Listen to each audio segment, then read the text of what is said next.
Boa noite, meus amados irmãos, sejam bem-vindos a mais um culto de oração da IBR Alto Branco. Esperamos que todos estejam bem. Somos gratos ao Senhor por tudo que o Senhor Ele tem feito em nossas vidas, os meios que Ele nos dá para que possamos levar a palavra aos amados irmãos, que possamos ser gratos por tudo isso, pelos irmãos que têm se empenhado e sermos gratos ao Senhor, né?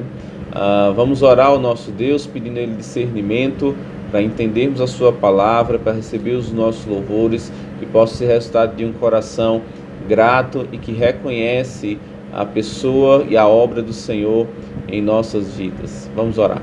Senhor nosso Deus e nosso Pai, te somos gratos por mais um dia, como te somos gratos pela Tua salvação, pela segurança que Tu nos dá, pela vida eterna proporcionada pelo sacrifício de Cristo. Te agradecemos por cada irmão que chegou até aqui, que vai parar agora um pouco para aprender, que tem contribuído para edificar a igreja, que tem contribuído para servir ao Senhor, que está junto, que está em comunhão. Somos gratos a Ti por cada irmão que o Senhor providenciou para estar conosco.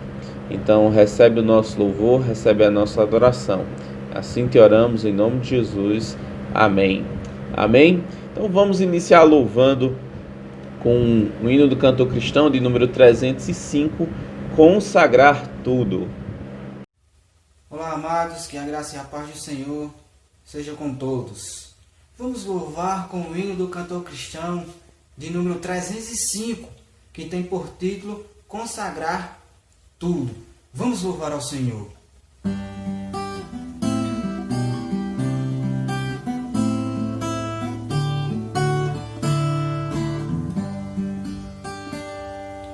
Teu divino amor veio me buscar, tudo com gratidão quero consagrar. Aceita, meu Senhor, de um grato pecador, tributo de louvor dado com fervor. Atende, meu Jesus, essa petição. Tão débil sou e mau é meu coração. Teu nome exaltar, a nova publicar, teu reino dilatar, vem me habilitar. Oh, dá-me mais paixão de um amor real, pra te servir e ser muito mais leal. As almas a ganhar, sempre da luz andar, e os filhos teus amar, vem me habilitar.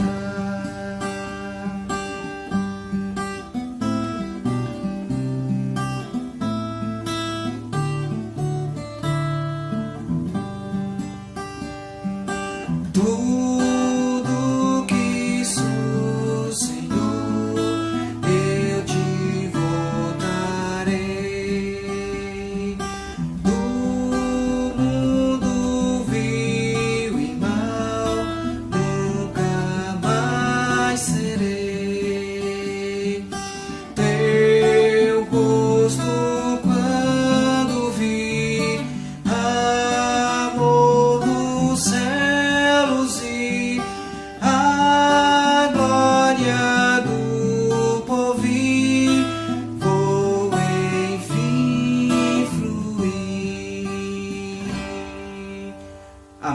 Louvado seja Deus. Amém, que belo hino de louvor ao nosso Deus. Vamos abrir nossas Bíblias em 2 Tessalonicenses, capítulo 1.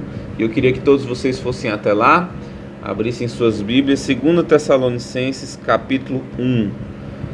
Vamos aguardar. Esperamos que todos estejam reunidos, a família toda, todos possam estar aprendendo do Senhor, aproveitando essa oportunidade que Ele nos dá de aprendermos mais de Sua palavra. Todos encontraram? Amém? Diz assim, a partir do verso 3 até o verso 10.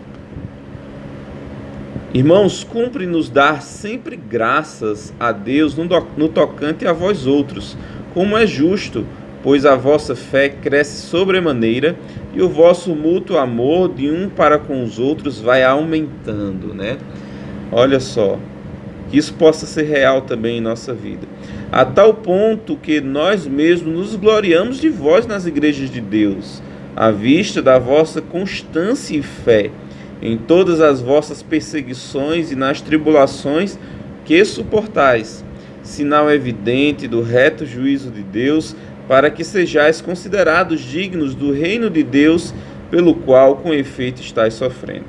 Se de fato é justo para com Deus que Ele dê em paga tribulação aos que vos atribulam, e a vós outros que sois atribulados, alívio juntamente conosco, quando do céu se manifestar o Senhor Jesus, com os anjos do seu poder, em chama de fogo, tomando vingança contra os que não conhecem a Deus e contra os que não obedecem ao Evangelho do nosso Senhor Jesus. Estes sofrerão penalidade de eterna destruição, banidos da face do Senhor e da glória do seu poder, quando vier para ser glorificado nos seus santos, a ser admirado em todos os que creram, naquele dia, porquanto foi crido entre vós o nosso testemunho. Amém? Que o Senhor possa aplicar aos nossos corações a sua palavra. Vamos entoar um cântico que, de certa forma, reflete um pouquinho o texto que nós lemos. Você pode estar sorrindo agora, né? Mas quem sabe amanhã vai chorar. Então, que não seja você a pessoa que, quando o Senhor voltar, não seja aqueles que não creram, né? Mas aqueles que depositaram sua confiança para a sua salvação. Amém? Então, Deus abençoe e vamos louvar o nosso Deus. Logo após voltamos com o estudo. Se você ainda não pegou o lápis, caneta, vai pegando aí, anotando. Você deve querer estudar, conhecer a palavra do nosso Deus, entender, compreendê-la. Amém? Então vamos louvar o nosso Deus. Graça e paz, amados irmãos. Nós iremos trazer um louvor para os amados que tem por título Você Pode Estar Sorrindo Agora, e pedimos que vocês possam estar meditando na letra desse louvor.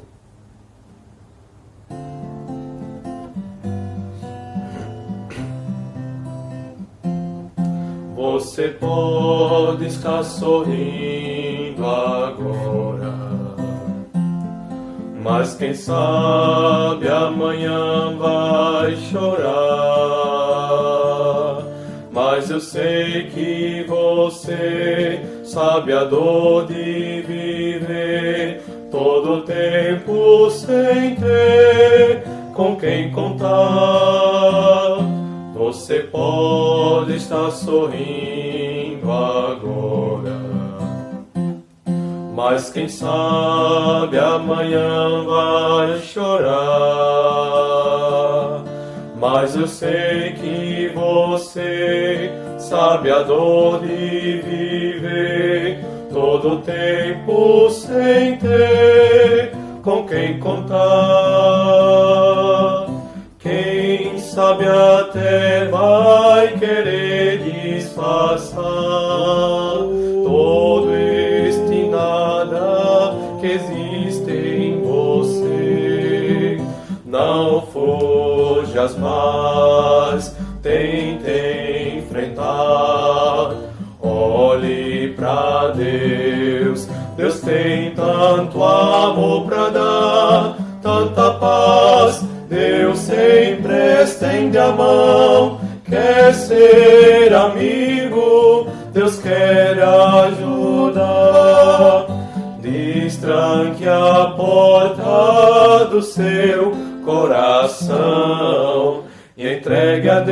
Deus a direção do seu viver. Deus tem tanto amor pra dar, tanta paz. Deus sempre estende a mão, quer ser amigo, Deus quer ajudar.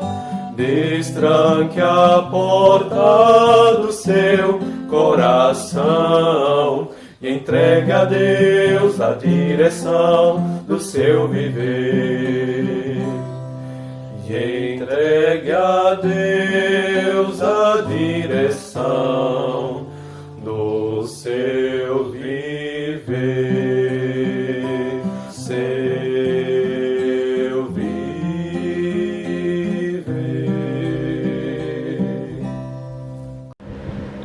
Amém. Então, hoje nós vamos dar continuidade ao nosso estudo escatológico. Semana passada nós pudemos ver que existe um período específico de tribulação que é citado em Daniel, em Jeremias, é citado no Novo Testamento, é citado em várias passagens da palavra do nosso Deus. Um período de angústia, um período de tribulação, a qual nunca ocorreu antes, nunca ocorrerá depois. Então é um período específico, né?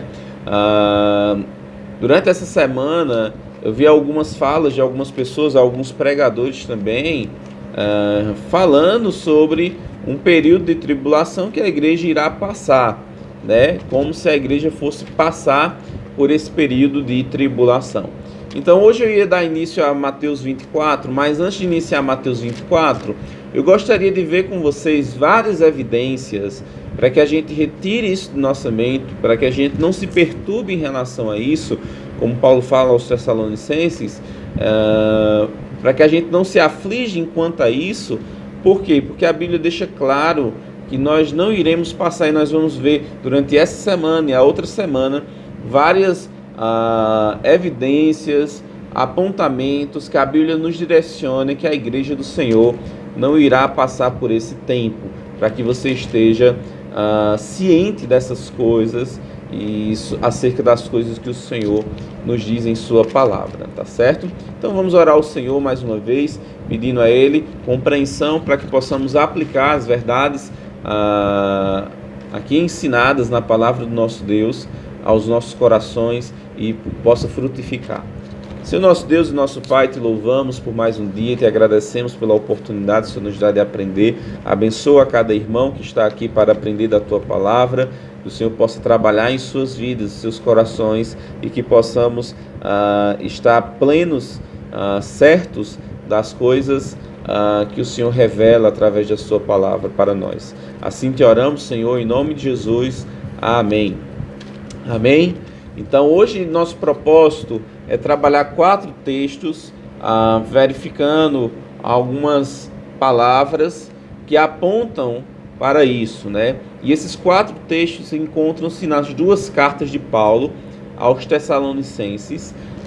Uma a gente já trabalhou, mas eu quero rememorar por cima, e os outros 3 passagens nós vamos ver hoje. Então gostaria que você fosse até a carta de Paulo aos Tessalonicenses, para que nós entendamos alguns aspectos, né?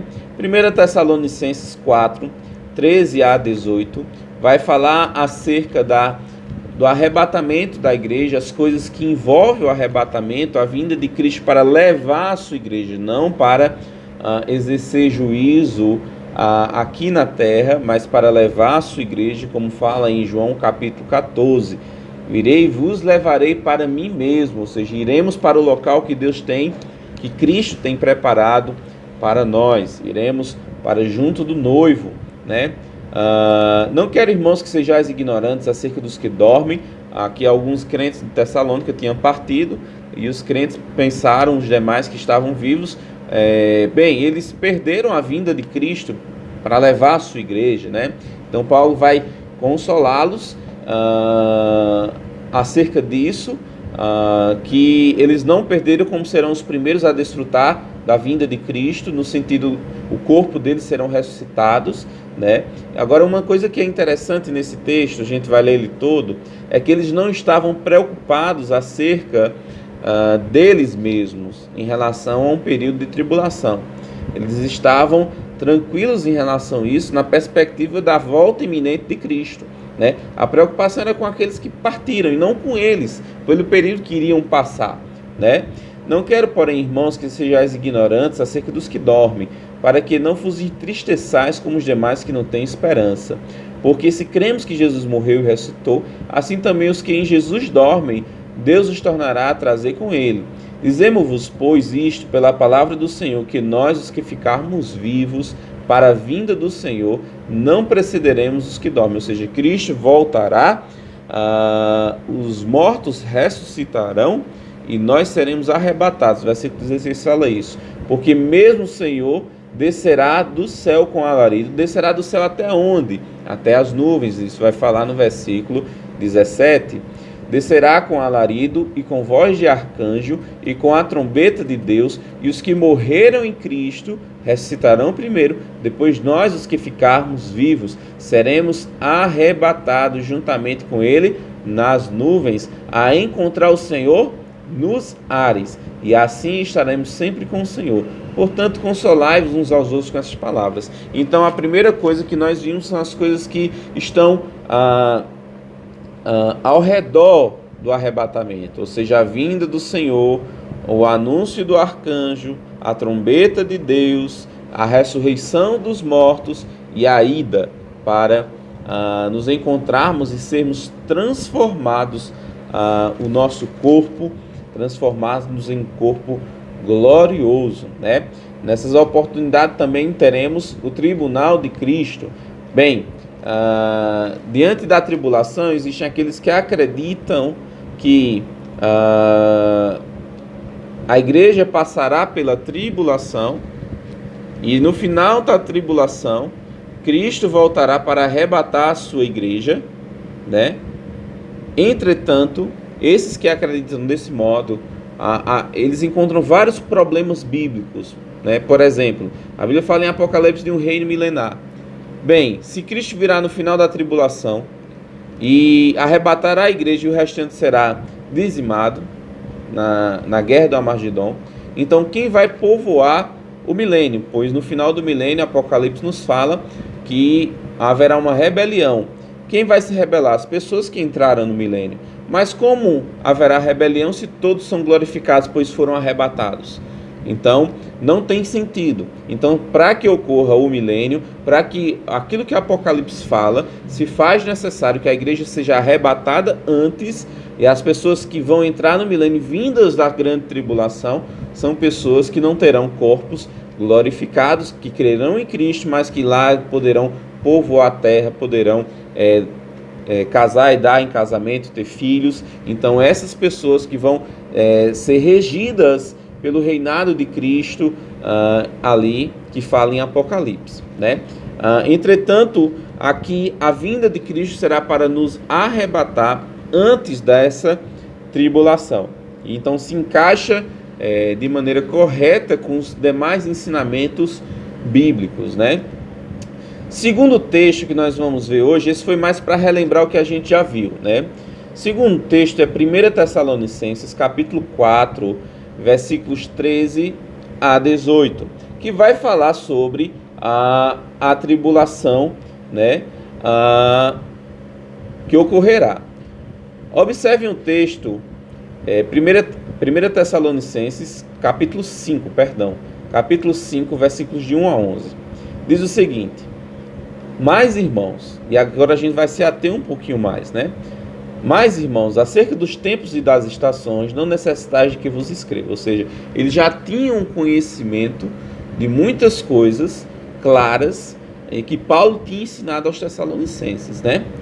Porque vós mesmos sabeis muito bem, e agora ele vai tratar especificamente sobre o dia do Senhor, ou seja, o dia em que o Senhor se manifestará através da tribulação, né?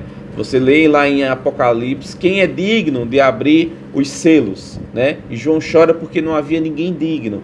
Então, o anjo ali mostra que tem uma pessoa que é digna, aquele que foi morto e ressuscitou.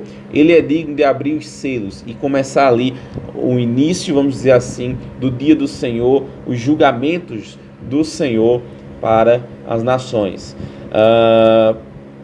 Diz assim: porque vós mesmos sabeis muito bem que o dia do Senhor virá como um ladrão de noite, pois que quando disserem, e aí ele vai dar vamos dizer assim, uma marca específica do dia do Senhor. Quando disserem a paz e segurança, né? Então, muitas vezes, irmãos, as dificuldades que nós passamos, nós associamos muitas vezes a um período específico, né? Será que estamos vivendo a tribulação? Não, nós não estamos vivendo. Então, Paulo vai descrever características das pessoas que vão viver aquele tempo, né? Então, quando disserem a paz e segurança, e aí a gente também casa isso com o texto de Apocalipse, com o primeiro cavaleiro, que é um cavaleiro vestido de branco, cavaleiro que ele vem para vencer, ele vem possivelmente anunciando paz. É o primeiro selo, é o anúncio do anticristo. Na linguagem de Daniel, capítulo 9, ele fala que é aquele que fará um tratado de paz com Israel, né? Então haverá paz. Quando disserem a paz e segurança, dá a entender o quê? Que o ambiente em que se apresenta a tribulação é um ambiente hostil, é um ambiente em que não há paz e segurança, né? E isso é um ambiente que se tem em toda a história humana, né? Mas quando ocorrer a frase a paz e segurança, encontramos aquele que trará paz e segurança, então lhe sobrevirá repentina destruição. Então, o dia do Senhor iniciará com anúncio de paz, com anúncio de alguém que vai poder trazer paz ao mundo, né? Que a gente vai ver mais à frente, a segunda eficácia de Satanás. Continuando. Então lhe sobrevirá repentina destruição, como dores de parto. E aqui Paulo utiliza a mesma linguagem que Cristo utiliza em Mateus capítulo 24, que a gente vai ver futuramente, tá bom? Então ele anuncia a destruição como sendo dores de parto para aquela que está grávida, e que de modo nenhum essas pessoas que estarão nesse tempo escaparão, no sentido de receber juízo de Cristo, né?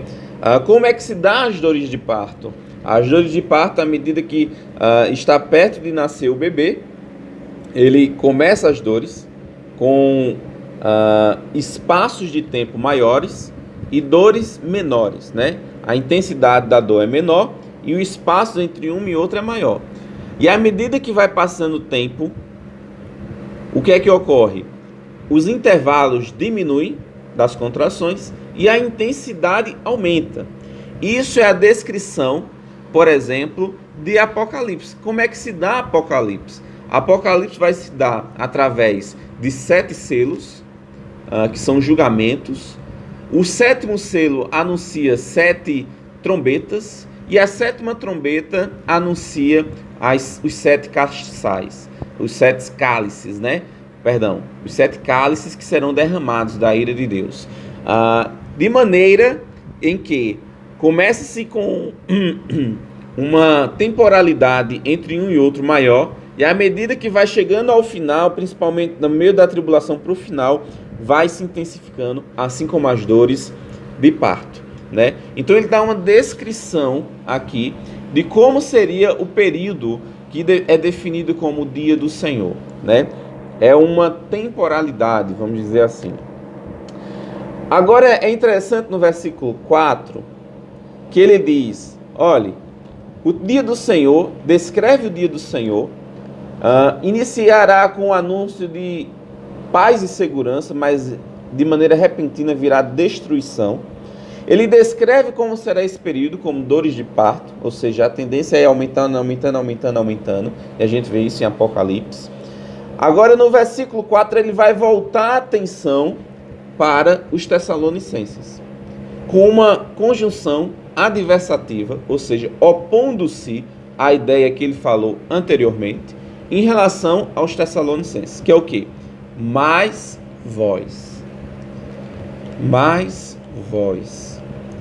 Irmãos, já não estais em trevas, para que aquele dia vos surpreenda como um ladrão. Ou seja, é um período que vai surpreender as pessoas que estarão na terra com repentina destruição. Ele diz, mas vós não estáis em trevas. Ou seja, ele opõe esse período a essas pessoas, ou seja, aos crentes, né, que estão aguardando a vinda do nosso Senhor Salvador. Porque todos vós sois filhos da luz e filhos do dia. Nós não somos de noite nem das trevas. Não durmamos, pois, como os demais, mas vigiamos e sejamos sóbrios. Porque os que dormem, dormem de noite, e os que se embebedam, embebedam-se de noite. Mas nós que somos do dia, sejamos sóbrios, vestindo a couraça da fé e do amor, e tendo por capacete a esperança da salvação, né? E agora ele vai descrever de maneira mais apropriada. Lembre-se que ele está falando sobre um determinado assunto, o dia do Senhor, o julgamento do Senhor, a repentina destruição. Aí no versículo 9 ele complementa como? Porque Deus, no versículo 4, é interessante você marcar verbos, conjunções na Bíblia. Por quê? Porque ele liga, interliga ideias. No versículo 3 ele fala sobre o período da tribulação, o período do dia do Senhor. No versículo 4 ele se opõe, mais vós. No versículo 9 ele explica porque existe uma oposição a esse período dos crentes, no sentido de que eles não participarão, porque Deus não nos destinou para a ira. Ou seja, o período da tribulação é um período da ira de Deus sendo derramada sobre a terra, né? Mas a aquisição da salvação por meio do nosso Senhor Jesus.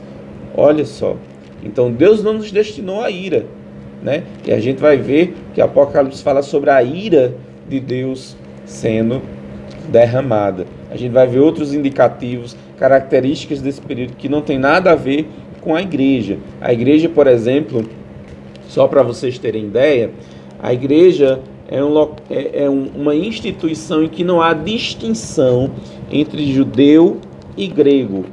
Ou seja, todas são as mesmas pessoas em Cristo, na igreja.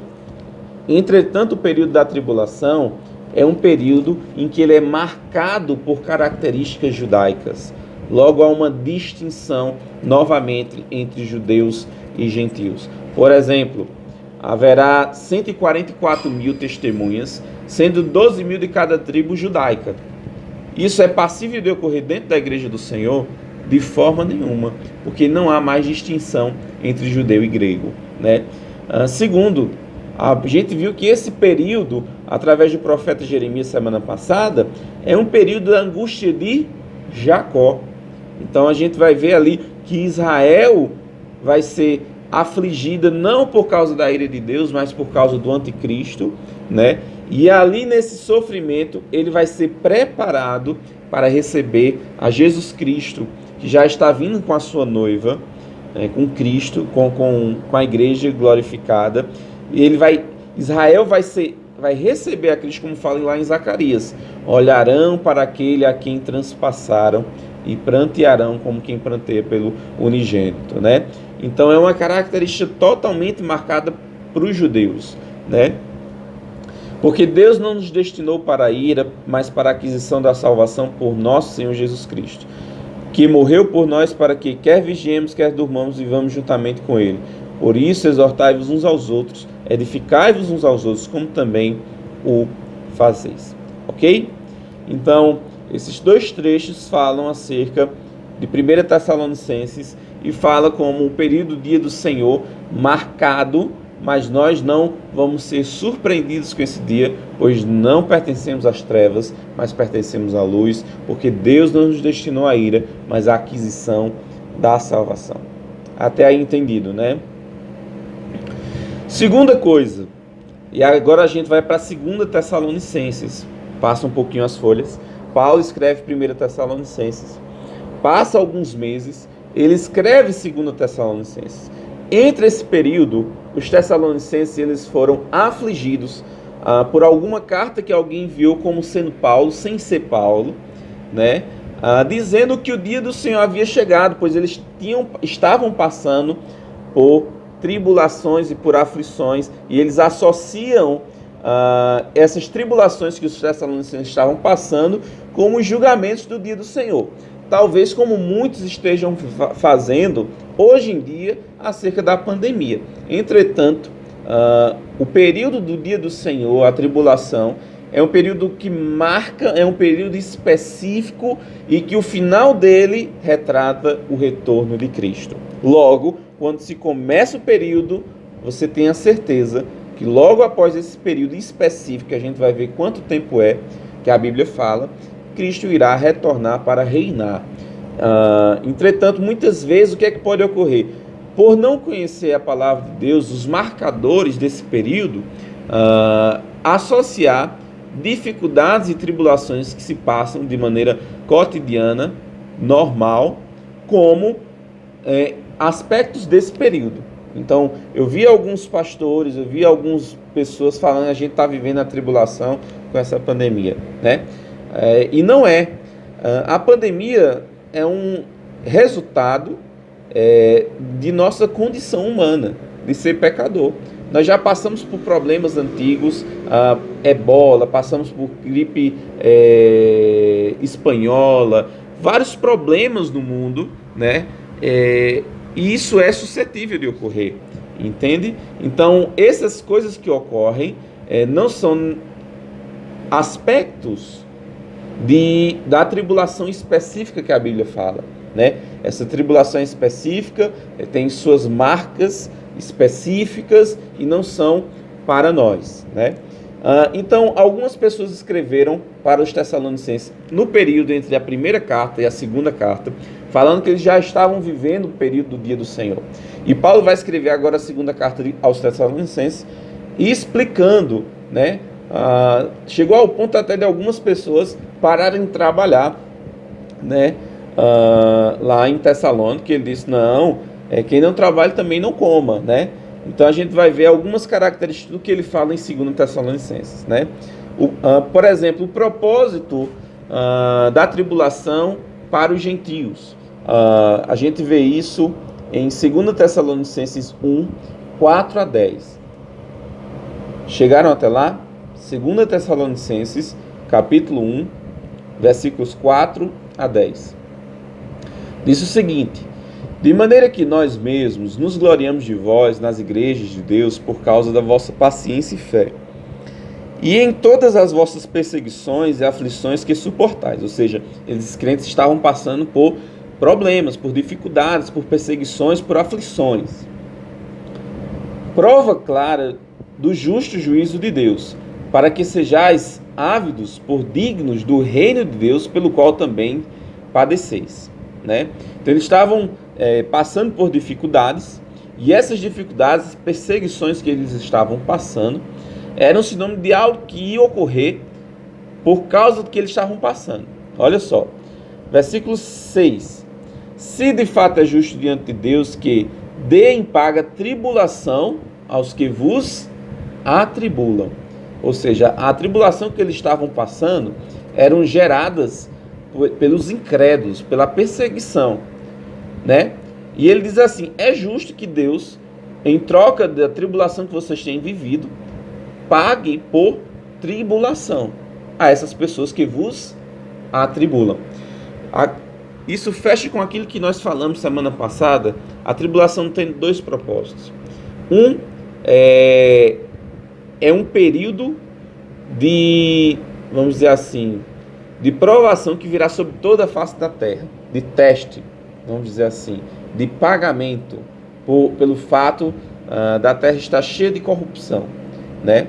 Então, isso fecha com esse texto. E o segundo é tornar o coração do judeu propício a receber, por causa das perseguições do anticristo que eles receberão. Se lembra lá em João, eu vim, eles não me receberam. Se vier outro em meu nome, eles receberão. Bem, o povo judeu vai receber o anticristo como sendo aquele que trará paz, né? Receberão o anticristo, aquele que é contrário tudo referente a Deus, né?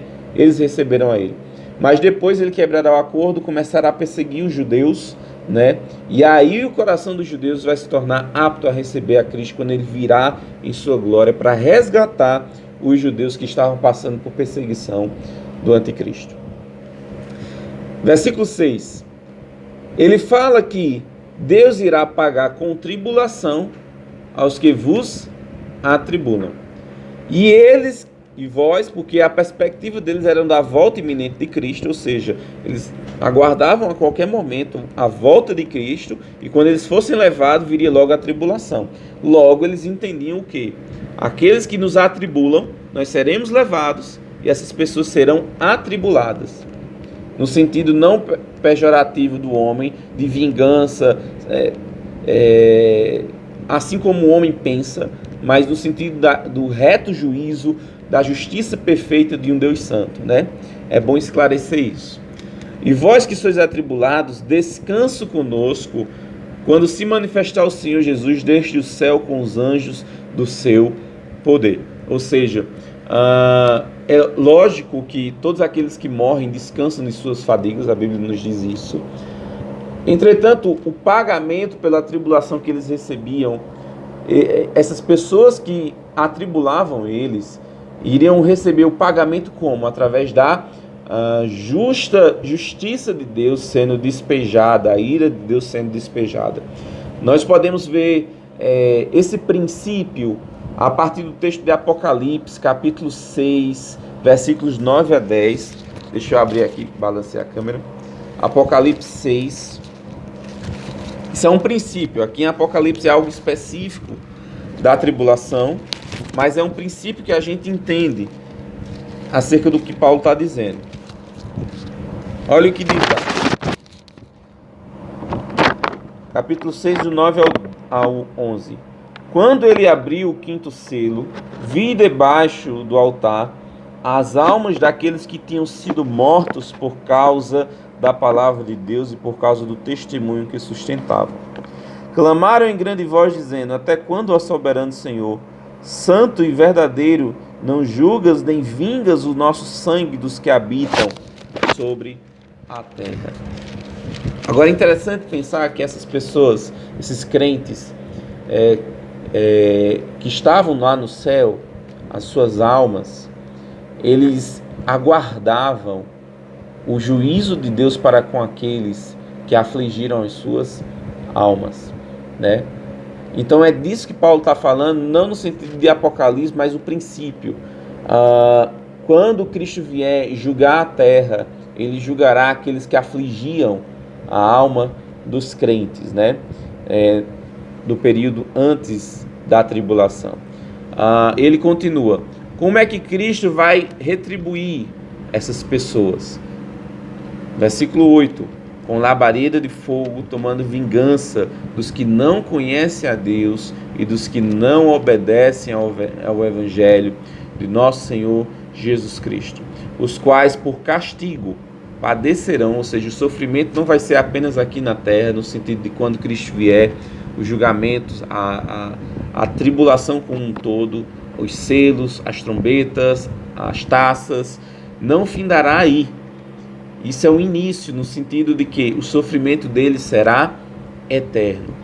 Quando vier para, versículo 9, os quais por castigo padecerão eterna perdição, longe da face do Senhor e da glória do seu poder. Quando vier, e agora ele já está falando no aspecto final da tribulação, quando vier para ser glorificado nos seus santos. E é interessante que ele não diz pelos santos, mas nos seus santos, né? Para se fazer admirável naquele dia em todos os que creem, porquanto nosso testemunho foi crido entre vós, né? Então, aqueles que morreram aguardam pela vindicação dos inimigos que afligiam eles na terra.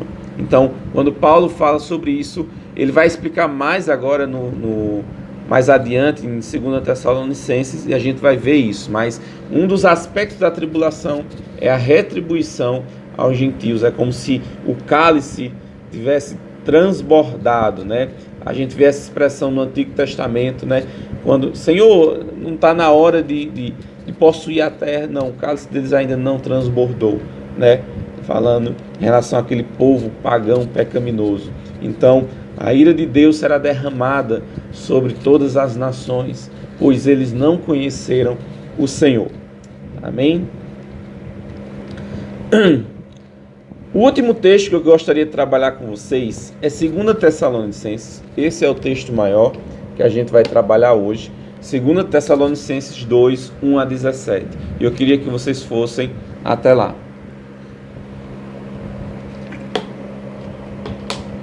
2 Tessalonicenses 2, de 1 a 17. Lembrando que haviam pessoas que tinham distorcido aquilo que Paulo tinha ensinado, ensinando que essas pessoas já estavam no tempo da tribulação, no tempo do julgamento do Senhor. Ora, irmãos, rogamo-vos pela vinda de nosso Senhor e nossa reunião com Ele. Olha só, imagine só, se eles enviaram cartas, as pessoas distorceram o que Paulo ensinou, enviaram cartas para eles, dizendo que o dia do Senhor já estava ocorrendo. Quais são as duas compreensões que esses crentes podem ter? Primeira, eles ficaram, eles não foram levados. E segunda, eles passarão por esse período. Aí Paulo vai agora reorganizar o pensamento deles acerca do quê? A vinda do nosso Senhor e a nossa reunião com Ele. Ou seja, eles não deveriam mover do entendimento dele, nem se perturbar. Ou seja, esses crentes estavam sendo perturbados, né? Olha o que ele diz. Ora, irmãos, rogamos pela vinda do nosso Senhor e nossa reunião com Ele. É uma reunião. Isso casa exatamente com a igreja ser levada e estar com o Senhor. Reunião implica isso. Que não vos movais facilmente do vosso entendimento, nem vos perturbeis, quer por espírito, quer por palavra, quer por epístola. Epístola porque algumas pessoas escreveram uma carta como se fosse Paulo. Como de nós, como se o dia de Cristo estivesse já perto, em outra versão diz, como se o dia de Cristo estivesse chegado, né? Ou seja, ele vai reorganizar dizendo, o dia de Cristo não chegou. Aí ele vai dizer que o dia de Cristo, ou seja, esse período de tribulação, só pode ocorrer quando determinadas coisas ocorrem. Agora, lembrem-se, ele vai reorganizar o entendimento da vinda do Senhor e de nossa reunião com Ele. É interessante que ele não vai falar mais sobre isso. E outras coisas que ele também não vai falar mais. Olhem só. Ninguém, de maneira alguma, vos engane. Porque não será assim sem que antes, ou seja, o dia do Senhor não vai ocorrer sem que antes venha a apostasia e se manifeste o homem do pecado. Ou seja, a tribulação, ele está associado ao homem do pecado, o filho da perdição. E é interessante que isso casa com o Apocalipse. Por quê? O primeiro selo é quem? Um cavalo branco que vem para vencer. Quem é esse? O anticristo. Ou seja, a tribulação só pode ocorrer quando se manifestar o homem da iniquidade, o anticristo na linguagem de Cristo em Mateus 24 e Daniel capítulo 9. Olha só, o qual se opõe e se levanta contra tudo que se chama Deus ou se adora, de sorte que se assentará como Deus no templo de Deus, querendo parecer Deus. Agora, uma outra característica que a gente nota aqui desse período. Ele vai se assentar no templo de Deus. Que templo é esse? Já a igreja não tem templo, não tem templo O templo somos nós, né? Então não existe um templo específico no período da igreja ao qual o anticristo possa se assentar e dizer que ele é Deus. Isso volta à dimensão judaica, né? Então não tem como isso ocorrer na igreja, né? Nós vivemos aquele tempo que o apóstolo João relata da fala de Cristo. Haverá um tempo em que não adorarão nesse monte nem naquele monte, mas os verdadeiros adoradores o adorarão em espírito e em verdade. Isso é o período da igreja. Não existe um local específico para adorar. Mas, quando a gente volta para a tribulação, que é a última semana de Daniel, das semanas que estão determinadas sobre o povo de Israel, né? Então se tem um templo novamente, volta-se os sacrifícios, Daniel fala, né? Então esse Nico, ele se assentará na linguagem de Daniel, que a gente vai ver ainda, a profecia das 70 semanas. Lá ele fala que esse Nico, o homem da perdição, ele fará um acordo com Israel durante 7 anos, uma semana, e na metade do acordo ele fará cessar o sacrifício e se assentará, e ali ele proibirá a adoração a Deus. Ele quer ser adorado. Casa exatamente com isso que Tessalonicenses fala, com a carta de Paulo. Ele o que? Se sentará no templo de Deus, querendo parecer Deus. Aí ele diz, versículo 5, não vos lembrais de que essas coisas vos tinha dito quando ainda estava convosco? Ou seja, eles tinham conhecimento, mas eles foram perturbados por outros ensinos. Isso faz um alerta muito grande para nós, irmãos. Muito cuidado com quem vocês ouvem, para que vocês não sejam perturbados acerca da doutrina escatológica. Isso é extremamente importante. Então, muito cuidado aí com os pregadores que você tem ouvido, né? A gente não percebe, mas sutilmente eles vão enganando, né? Não vos lembrai dessas coisas, é quase que uma exortação de Paulo, é uma exortação. E que agora vós sabeis o que o detém, ou seja, eles sabiam, tinham plena consciência do que o detém. Olha só, existe uma coisa que detém a manifestação do anticristo. E ele diz isso no versículo 6. Agora vós sabeis o que detém. Bem, esses crentes estavam cientes, ao ponto de Paulo não achar necessário falar ou dizer de maneira explícita o que o detinha. De maneira óbvia, era a reunião dos crentes, a ação do Espírito Santo através dos crentes, o Espírito Santo, né? Então, à medida que a igreja é arrebatada para a nossa reunião com o Senhor, logo, aquilo que detinha a manifestação, que é segundo a eficácia de Satanás, é retirado. Logo, começa-se o período da tribulação, os julgamentos do Senhor. E agora vós sabeis o que o detém, para que a seu próprio tempo seja manifestado, porque já o ministério da injustiça opera, ou seja, o ministério já opera, a injustiça, há vários falsos profetas, há várias apostasias, mas o iníquo específico não foi revelado. Somente há um que agora o detém, até que do meio seja tirado, né? Então isso para os Tessalonicenses, quando Paulo fala, é algo que eles captam rapidamente. Para nós, ainda fica, não de maneira clara, mas entendendo o contexto, entendendo como era o ensinamento que Paulo tinha dado a eles, isso fica muito explícito também, né? Então será revelado, quando for retirado isso, então será revelado o iníquo, a quem o Senhor desfará pelo sopro de sua boca. No final de Apocalipse fala isso, e aniquilará pelo esplendor de sua vinda, né? A esse cuja vinda é segundo a eficácia de Satanás, com todo o poder, sinais, prodígios e mentiras. Então, uma das características do iníquo, do anticristo, é que ele fará sinais, maravilhas, terá grande poder. E com todo o engano da injustiça para os que perecem, porque não receberam o amor da verdade para se salvarem. Então, essas pessoas irão sofrer amargamente, pois eles não receberam o amor da verdade para se salvarem. Como fala lá em 1 Tessalonicenses, né? Nós não fomos destinados à ira, mas à aquisição da salvação. Versículo 11. E por isso Deus lhe enviará a operação do erro para que creiam na mentira, para que sejam julgados todos os que não creram na verdade, antes tiveram prazer na iniquidade. Mas devemos sempre dar graças a Deus por vós. Aí vem uma outra oposição, né?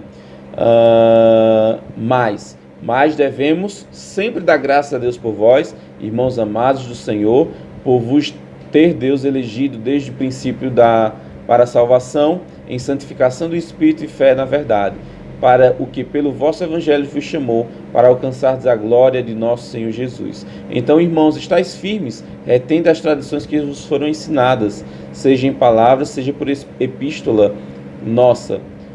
O próprio nosso Senhor Jesus Cristo, nosso Deus e Pai, que nos amou e em graça nos deu uma eterna consolação e boa esperança.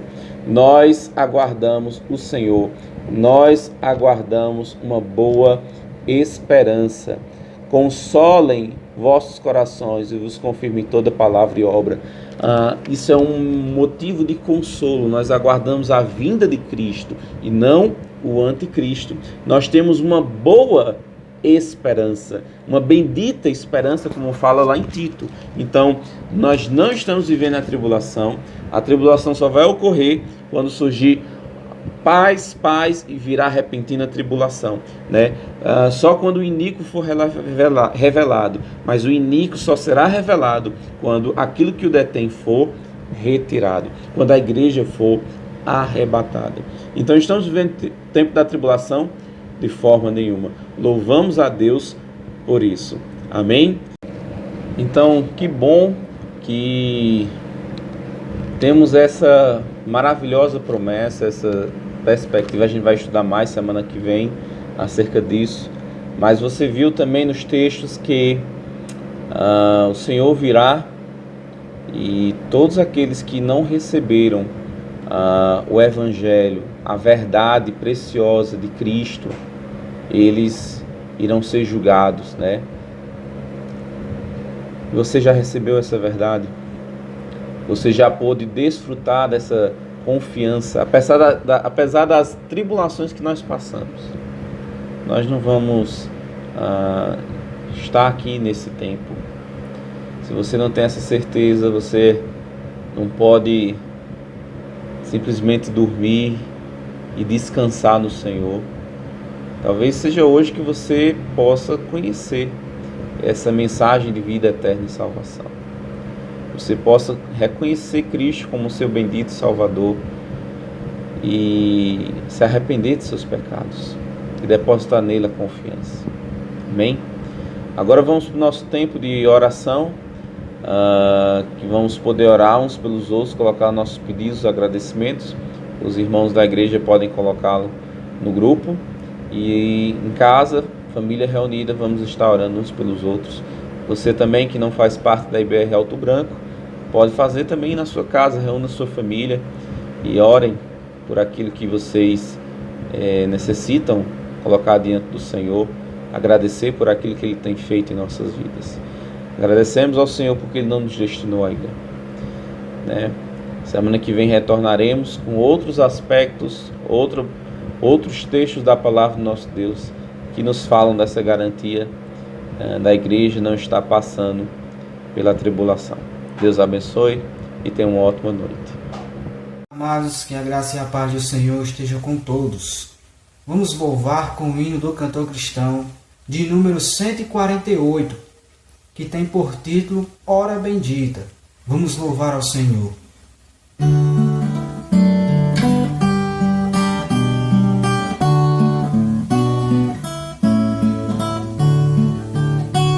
Bendita hora de oração, pois traz-nos paz ao coração e sobrepuja toda dor, trazendo auxílio do Senhor. Em tempos de perturbação, na dor maior, na tentação, procurarei com mais fervor a comunhão com o Senhor. Procurarei com mais fervor a comunhão com o Senhor.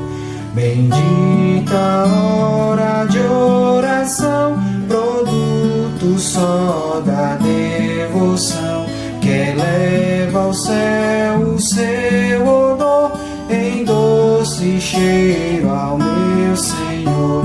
E fim da hora de aflição, os dias maus, a tentação, então darei melhor louvor a meu Jesus, a meu Senhor. Então darei melhor louvor a meu Jesus, a meu Senhor.